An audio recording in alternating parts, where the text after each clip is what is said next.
venne in Barbario a fare la media, addirittura. Ah, fare le medie. Quindi io l'ho conosciuto naturalmente in liceo. E in A io insegnavo latino, e lo insegnavo, mi piaceva, io sono laureato in filologia classica, era un po' il mio settore. Frequentò il liceo con serietà, molta serietà. Era un ragazzo molto lieto di natura. Era esuberante, ecco, ma non direi in maniera eccessiva, ecco. Era un ragazzo anche meditativo nel medesimo tempo. Era un uomo che aveva già capito in pratica perché si deve vivere e per chi si deve vivere. Quindi avere idee chiare.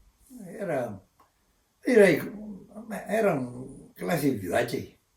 I ragazzi mi interrogavano molto, ecco, io spiegavo, lo seguivano e io li interrogavo, ero anche esigente, devo dire, sono stato E sempre. lui studiava quindi? Sì, era regolare nello studio. E che fosse attento dirigente, l'ho visto meglio più tardi.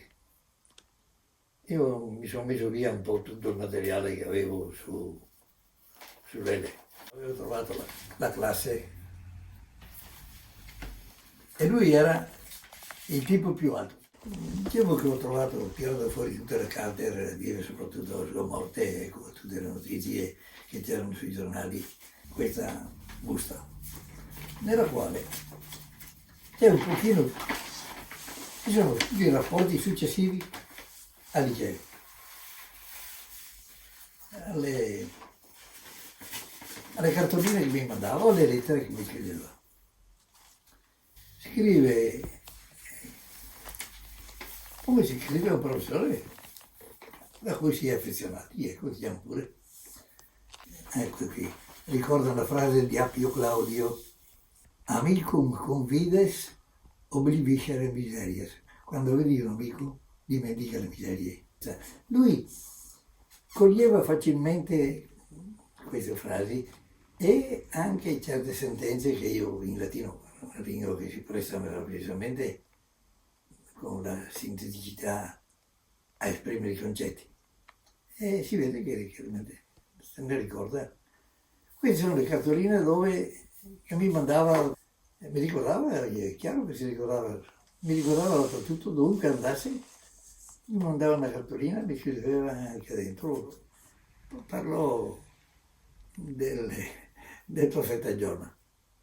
È l'uomo che è chiamato da Dio ma non ha nessuna voglia di fare il profeta e parte e va via. Ma l'uomo che si rifiuta, ecco, ma sono io quel giorno, disse allora, vuol dire, lui sentiva già la voglia, ecco, ma aveva, insomma, non era ancora sicuro, ma glielo disse chiaramente, sono io quell'uomo. Aveva le idee chiare su se stesso e sapeva quello che voleva e sapeva che voleva fare il missionario, che l'avrebbe fatto e che la compagnia dei Componiani per lui fu una compagnia di oro. Si capisce che lui queste idee le aveva bevute proprio, ecco, e le aveva assorbite, ecco, proprio in maniera egregia. Era l'animatore fondamentale, forse quello che sosteneva più di tutto, Manitesi, cioè il gruppo che era diffusissimo in diocesi, Manitesi, cioè i ragazzi che avevano cominciato a capire che si deve vivere per il prossimo e che quindi si davano da fare nelle parrocchie per essere animatori e sensibilizzare all'amore del prossimo, ecco. E lui era il maggiore animatore di questo gruppo che aveva centro a Padova. E io direi che era un ragazzo serio, ma allegro,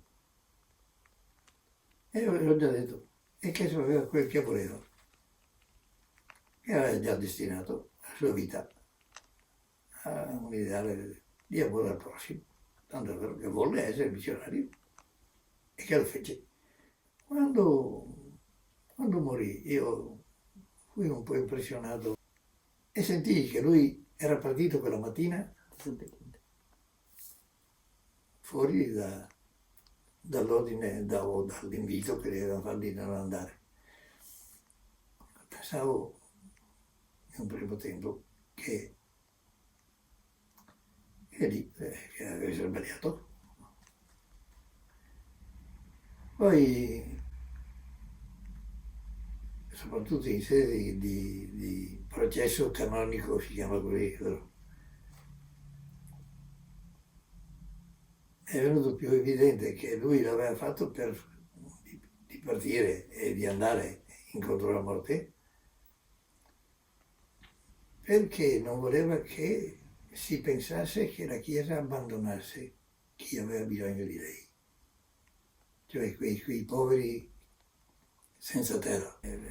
Si vedevano abbandonati da tutti e lui non volle abbandonarli, proprio andò per difendere gli interessi di questi, e quindi lo fece perché non voleva che la Chiesa venisse accusata di aver trascurato il suo dovere.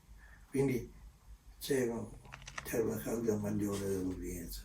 Era diventato di casa qui, lì era entrato grazie a un po' di tutti, ecco, e quindi parlavamo sì di politica, ma parlavamo di quello che gli interessava, cioè gli interessava l'esperienza che stava facendo preparandosi a essere missionario. E lui veniva ogni volta che quando interrompeva un periodo, o alcuni mesi di noviziato, appena arrivava tornava, veniva qua e mi raccontava tutto e mi faceva 1000 domande e così sì, me le faceva e mi domandava un po' per capire la politica e capire la Chiesa. Politica e Chiesa, e le posizioni della Chiesa. Lei era giustamente un tipo molto generoso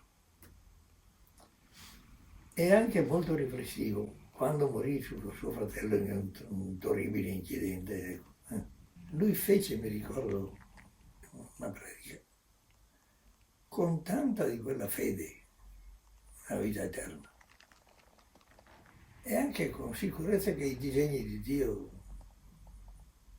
parlano da soli, certe volte non c'è bisogno di... Non direi che l'hanno aiutato, non hai pressione, nessuna pressione. La libertà dell'anima, la libertà della scelta.